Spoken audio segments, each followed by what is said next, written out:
Hello viewers, আশা করি সকলে ভালো আছেন।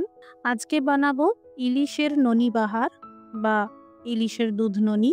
খুবই কম সময়ে তৈরি করতে পারবেন। নমস্কার, আমি মৌ। আপনারা দেখছেন মৌয়ের সাথে রান্নাবান্না।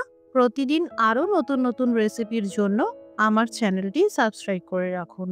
প্রথমে উপকরণ কি কি লাগবে সেটা বলে দিই। একটা গোটা ইলিশ মাছ, 5টা কাঁচা লঙ্কা, 1/4 কাপ রুম টেম্পারেচারে রাখা দুধ, 1/4 কাপ দুধের মালাই, 30 গ্রাম মাখন, 2 চা চামচ গোলমরিচ গুঁড়ো, স্বাদ মতন লবণ। এখানে গোটা ইলিশ মাছকে মাথা সহ 4 ভাগে ভাগ করে নিয়েছি। এখানে ইলিশ মাছের পিসগুলোতে সামান্য করে লবণ আর সামান্য করে গোলমরিচ গুঁড়ো দিয়ে ভালো করে মাখিয়ে নেব। মাখিয়ে নেওয়ার পর এইভাবে 10 থেকে 15 মিনিটের জন্য রেখে দিতে হবে। সাধারণত ইলিশ রান্না সর্ষের তেল ছাড়া হয় না, কিন্তু এই রান্নায় শুধুমাত্র মাখনেরই ব্যবহার করতে হবে। ইলিশের সাইজ যদি বড় হয় তাহলে মাখনের পরিমাণটাও বাড়াতে হবে। আঁচটা কম রেখেই দিয়ে দিলাম চেরা কাঁচা লঙ্কা। হালকা করে ভেজে নিতে হবে।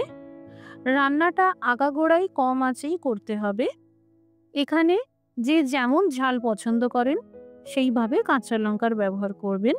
এবার ইলিশ মাছের পিসগুলোকে দিয়ে দিলাম। মাছের পিসগুলোকে খুব আস্তে আস্তে এইভাবে উল্টে পাল্টে হালকা বাদামি রং আসা পর্যন্ত ভেজে নিতে হবে।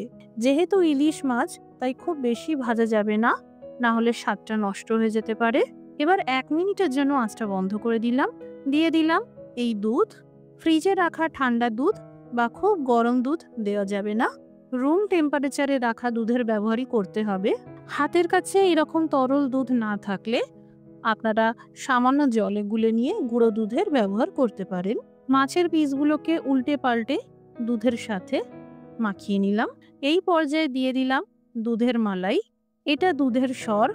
দুধ জাল দেওয়ার সময় যে সরগুলো জমা হয় সেটা দিলেই হবে, অথবা সময় বাঁচাতে আপনারা বাজারের রেডিমেড ফ্রেশ ক্রিম দিতে পারেন। দিয়ে দিলাম আধা চা চামচ গোলমরিচ গুঁড়ো আর সেই সাথে স্বাদ মতন লবণ দিয়ে দিলাম। কম আঁচে ঢেকে 3-4 মিনিট রান্না করতে হবে। ইলিশের ননি বাহার একদম তৈরি। এটা সাদা ভাত বা পোলাও দিয়ে খেতে ভীষণ ভালো লাগে। বাড়িতে বানালে কমেন্ট করে জানাতে পারেন কেমন তৈরি হলো। রেসিপিটি দেখার জন্য অসংখ্য ধন্যবাদ। সবাই ভালো থাকুন, সুস্থ থাকুন।